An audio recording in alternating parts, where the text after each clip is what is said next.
Shalom à tous, j'espère que tout le monde se porte bien et j'espère que tout le monde s'est bien réveillé. Vous savez, nous avons tous, depuis hier, appris le programme du décès, plutôt des obsèques de Maman Blanche Tsunami, épouse du révérend pasteur Marcelo, président de l'église La Compassion. Le nom même de l'église veut dire beaucoup de choses. Église, la compassion.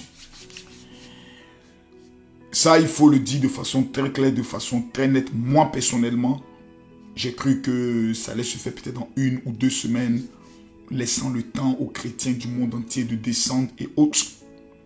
Et j'ai vu plusieurs personnes qui mettaient les commentaires, mais pourquoi si tôt, mais pourquoi si tôt, etc., etc. Et en priant le Seigneur, Dieu m'a dit quelque chose que j'aimerais vous dire. Quand vous ne connaissez pas la douleur d'une personne, parce qu'il y a un fait qui est là. Tant que vous n'avez pas encore fait l'enterrement, votre blessure s'agrandit de jour en jour. C'est pour cela, chez les musulmans, une fois que quelqu'un décède, dans les 48 heures, souvent on l'enterre. Souvent le lendemain. Il ne tarde pas. Parce qu'ils disent, Dieu a donné, Dieu a repris. C'est nous les chrétiens qui sommes encore dans cette polémique de mort. Les histoires de mort, les musulmans ont une avance technique que nous les chrétiens. Et ça, je le dis ici. Vous n'allez jamais voir un musulman décédé et entendre des rumeurs, entendre des polémiques. Parce que chez les musulmans, le débat, il est clos. La mort est la volonté de Dieu. C'est chez nous les chrétiens, là. Ça n'existe pas. Lorsque quelqu'un meurt, soit Dieu l'a frappé, soit ils l'ont sacrifié, soit la personne a péché, soit Dieu a voulu frapper son mari. C'est-à-dire nous les chrétiens qui devons être un exemple sur la mort, parce que nous connaissons la mort. La mort est pour nous un gain. C'est ce que dit la Bible. La mort est pour nous un gain. C'est-à-dire lorsque quelqu'un meurt, c'est une faveur, c'est un privilège de quitter notre corps charnel pour revêtir le corps spirituel et nous tenir dans la présence de Dieu. Être en face de Jésus. Mais voici que le jour que nous mourrons, nous devons nous-mêmes créer toutes sortes de polémiques. Non, les chrétiens sont méchants. Pas tous les chrétiens. Quand je vois, et ce qui me plaît, c'est que c'est dans cette histoire de Maman Blanche que plusieurs personnes ont commencé à comprendre l'importance, je dis bien, l'importance de la présence du général Kami Makosso sur les réseaux sociaux. Je disais un jour au révérend Mohamed Sanogo que ma présence sur les réseaux sociaux n'est pas le fruit d'un hasard. Moi, je n'ai jamais voulu être sur les réseaux sociaux. Jamais. Je n'ai jamais, parce que cette visibilité me crée des problèmes. 1, tu ne peux pas sortir convenablement. 2, tu ne peux même plus pécher. Excusez-moi de le dire. Parce qu'il y a des moments donnés, souvent la tentation vient, mais tu ne peux même plus pécher. Et ça, mais ça m'arrange. Parce que si j'étais un homme à femme, demain, une jeune fille allait se lever pour dire, je sortais avec celui-ci, je sortais avec ce pasteur, je sortais et mon nom allait être dans la bouche. Jamais on a entendu Kami Makosso, en dehors de moi qui vient me confesser, qu'une jeune fille est venue parler de moi. Jamais. Jamais en 7 ans de présence sur les réseaux sociaux, on a entendu quelqu'un venir dire, je connais cet homme, il m'a escroqué, mais serait-ce que 1 euro ou ne serait-ce que 5 francs CFA ou 1 dollar. Jamais en 7 ans de présence, malgré tout ce qu'on dit. Mais j'ai compris que ma présence sur les réseaux sociaux allait être déterminante pour certains pasteurs. Rappelez-vous, quand des gens étaient prêts à enterrer le pasteur, je pourrais le dire, Moïse Mbie, vous vous rappelez très bien. Qui est celui qui était sur les réseaux à faire la bataille pour tuer cette affaire? C'est Kami Makosso. Lorsque des personnes voulaient éteindre un homme comme Fally Ipupa, qui était sur les réseaux? C'est Kami Makosso. Lorsque des personnes étaient déchaînées à vouloir abattre un archevêque tel que l'archevêque Kodja Guy Vincent, qui a pris le risque sur les réseaux sociaux? C'est Kami Makosso. Souvenez-vous en Côte d'Ivoire, le pasteur qui a été frappé, battu dans les rues pour une question de loyer. Qui a pris les responsabilités sur les réseaux? Si je n'étais pas connu sur les réseaux, si je n'étais pas influent sur les réseaux, ils allaient détruire la vie de certains pasteurs. Comme aujourd'hui, certaines personnes se disent, voici. Et remarquez la plupart des personnes qui attaquent le pasteur Marcelo dans ces temps-ci, qui sont-ils? Remarquez bien, ce ne sont pas des pasteurs. Ce ne sont pas des chrétiens. Ce sont des personnes qui font la pratique et qui font la promotion de la culture ancestrale. Des personnes qui veulent nous ramener comme les Kamites à adorer la tête de nos ancêtres, les traditions, donc des féticheurs. Ce sont eux qui s'attaquent à lui. Oh, qu'est-ce que sa femme est allée faire en Turquie? Moi, j'étais en Turquie. Vous ne connaissez pas la Turquie. Et j'aimerais demander aux analphabètes notoires, aux illettrés bibliques de fermer leur gueule. L'église d'Éphèse est en Turquie. L'église de Corinthe est en Turquie. L'église de, si je me trompe encore, l'église de Laodicée est en Turquie. Vous ne connaissez même pas la Turquie. Faites l'histoire. Lorsque Marie quitte Jérusalem, parce que les gens recherchaient à tuer Marie, elle et Jean sont allés se réfugier où? Mais en Turquie. L'île de Patmos n'est pas loin de la Turquie. C'est là qu'on a capturé Jean. C'est là qu'on l'a déporté. Il a fini ses jours où? À Éphèse. Moi, j'étais en Turquie entre la vie et la mort. Supposons qu'on vous avait appelé et on vous avait informé que le général Kami Makosso est mort en Turquie. Tout le monde allait dire, peut-être que Makosso était allé faire une chirurgie. Vous êtes méchants. Vous êtes méchants. Vous êtes méchants. La Turquie, en matière de beauté d'un pays, quand tu veux prendre des vacances, la Turquie est l'un des pays les plus merveilleux. C'est la transition entre l'Europe et l'Asie. Au niveau des activités commerciales, des vêtements moins chers, c'est en Turquie. Une personne sera en Turquie. Prenons maintenant le cas de la médecine. Sur le plan médical, les Turcs ont une avance technique sur plusieurs pays. J'ai dit même plusieurs pays. Tu peux souffrir par exemple d'un petit bobo. Par exemple, il y a ce qu'on appelle les femmes qui accouchent et après le cou gonfle. Tu peux aller pour te refaire. Ce n'est pas un péché. Ce n'est pas un délit. Ce n'est pas un crime. Il y a des personnes qui vont en Turquie juste pour se reposer. Pourquoi nous voulons absolument vouloir détruire le pasteur Marcelo à tout prix?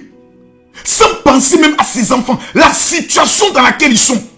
Vous savez, si vous n'avez pas peur de l'homme, ayez au minimum peur de Dieu. Moi j'en parle. Non pas pour attirer sur moi une visibilité. Je suis déjà visible. J'ai plus de 7 millions d'abonnés. La visibilité ne donne rien. Ma page n'est pas monétisée.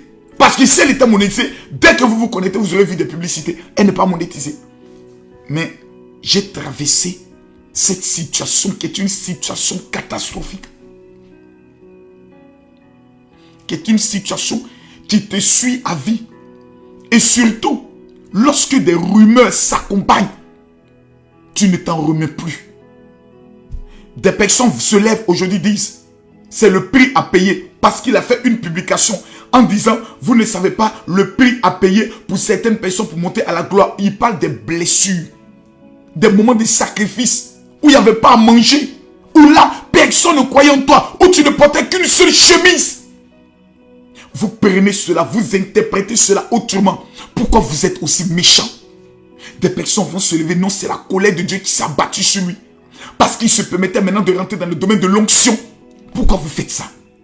J'ai vu la vidéo d'un homme de Dieu où il disait qu'il faut prier pour la résurrection de Maman Blanche. Oh mon frère, ton message m'a touché. Ton message m'a touché. Et je peux te dire que, oui, c'était une option. C'est une option. Mais selon les informations, son mari a prié. Je suis convaincu qu'ils ont prié. Mais tu sais, quand ces gens de situations souvent s'abattent sur toi, souvent même la force de prier, tu ne l'as plus.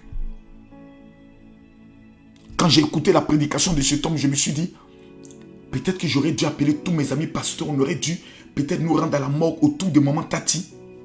Mais moi j'ai prié. Mais la prière était tellement difficile. J'ai dit, Seigneur, ramène ma femme, ramène ma femme. Mais ce que tu dis, mon frère, c'est en fonction de ta foi et de ta douleur. Et je la comprends. Et Dieu peut le faire. C'est un message que tu nous donnes. Qui désormais, lorsque la femme ou un pasteur part, il faut d'abord minimum 3 heures ou 4 heures. Tous les hommes de Dieu d'abord invoquer la résurrection. Et quand Dieu ne répond pas, Comme pour le Kakou Séverin, ça a été fait. On dit le Seigneur a donné, le Seigneur a repris. Merci pour cet enseignement que tu es en train de nous donner. Si dans la volonté de Dieu, Dieu veut ressusciter notre maman, Seigneur, ce serait le plus beau cadeau et la plus belle preuve de ta résurrection au monde entier. Que ta volonté soit faite. Mais je vais vous dire une chose. Ne prenons pas notre foi pour souvent l'imposer et souvent dire aux autres, vous n'avez... Non. Dieu, moi, je le connais. Quand il a pris ma femme, il m'a dit ce qui suit. Je ne l'oublierai jamais. Sa mission auprès de toi est terminée. Elle est venue comme un ange dans le but de te faire passer du gangster à l'homme équilibré. Vous ne m'avez pas connu dans le passé. J'étais un homme doté d'une violence exceptionnelle. Je porte jusqu'à aujourd'hui la marque de mon gang. Cette femme, quand elle est rentrée dans ma vie, épousée à l'âge de 20 ans, et moi qui avais 22 ans, elle a fait de moi un homme responsable. Lorsqu'elle partait mendier dans les rues pour faire croire qu'elle a perdu ses pièces d'identité, pour avoir 200 francs, 300 francs, pour préparer souvent l'haricot le soir dans des assiettes en plastique que nous mangeons, sans un drap, nous dormons sur un blouson. Aujourd'hui, je suis propriétaire de 2 appartements au niveau de la France. Je gère mon entreprise immobilière de près de 800 millions de francs CFA chaque année. Mes enfants sont tous chefs d'entreprise. Si je n'avais pas connu cette femme, qu'est-ce que je serais devenu aujourd'hui? Ces gens de femmes viennent dans nos vies comme des anges, avec des missions précises. Et après, le Seigneur les rappelle à elles pour tester aussi nos foi. Le dimanche, c'est la veillée de moments blanches. Le dimanche, c'est la veillée de moments blanches. Congolais, le dimanche, c'est la veillée de moments blanches. Vous avez le programme. Tous en blanc. Tous en blanc. Tous. J'aurais voulu être là. Mais au niveau de la Côte d'Ivoire, le corps pastoral a désigné comme le pasteur Mohamed Sanogo est le frère du pasteur Marcelo qui l'a nous représenter. Moi, je suis en France. L'ambassade de la RDC au niveau de la France, certains membres qui y travaillent m'ont contacté pour dire, général, on peut vous donner le visa même aujourd'hui afin que le dimanche vous puissiez y aller. Samedi, j'ai ma grande convention. Je ne veux pas être dans un lieu où sur les réseaux sociaux, des gens seront en train d'attaquer. Je préfère prendre ma garde sur les réseaux et être le gardien de ce qui se passe. Régler les comptes de ceux-là même qui tenteront de saboter l'image et je peux le dire, l'hommage à cet moment. Je finirai ma convention samedi. Je vais prendre peut-être l'avion le dimanche, peut-être arriver peut-être vers 22h, 23h dans un pays où je n'ai pas de contact. Parce qu'actuellement, il faut le dire, j'ai plusieurs personnes qui me contactent, mais je n'ai pas quelqu'un ou un ami pasteur ou une représentation qui pourra dire, mon général, tu arrives, on te loge ici et autres. Mais je suis en esprit avec vous. Ce dimanche, quand vous finissez vos cultes, que vous soyez chrétien, de l'église du pasteur Joël Tatou, du pasteur Moïse Mbiye, du pasteur, je peux le dire, Kakenza, peu importe. Quand vous finissez le culte, vous entrez à la maison dormir, revêtez-vous de blanc. Allez au stade, célébrez le Dieu de Maman Blanche. Célébrez ce Dieu qui a permis que cette femme soit une bénédiction pour le pasteur Marcelo. Ce jour-là, cette veillée, ce n'est pas la veillée de l'église de la compassion. C'est la veillée des chrétiens et chrétiennes je peux le dire, du Congo. Ce jour sera le jour où nous allons prier aussi pour le réveil spirituel du Congo. Car je peux vous le dire, ce départ peut être un signe, comme pouvait le dire, du révérend Mohamed Sanogo, d'un rapprochement entre les hommes de Dieu. J'aimerais demander à tous les hommes de Dieu, où que vous soyez, au niveau du Congo, allez soutenir votre frère, notre frère, celui que nous appelons le révérend pasteur Marcelo Tsunami. J'aimerais demander à tous les chrétiens, même ceux qui ne connaissent pas Jésus, vous qui êtes au niveau du Congo, ce jour-là, c'est un hommage. Allez honorer cette femme.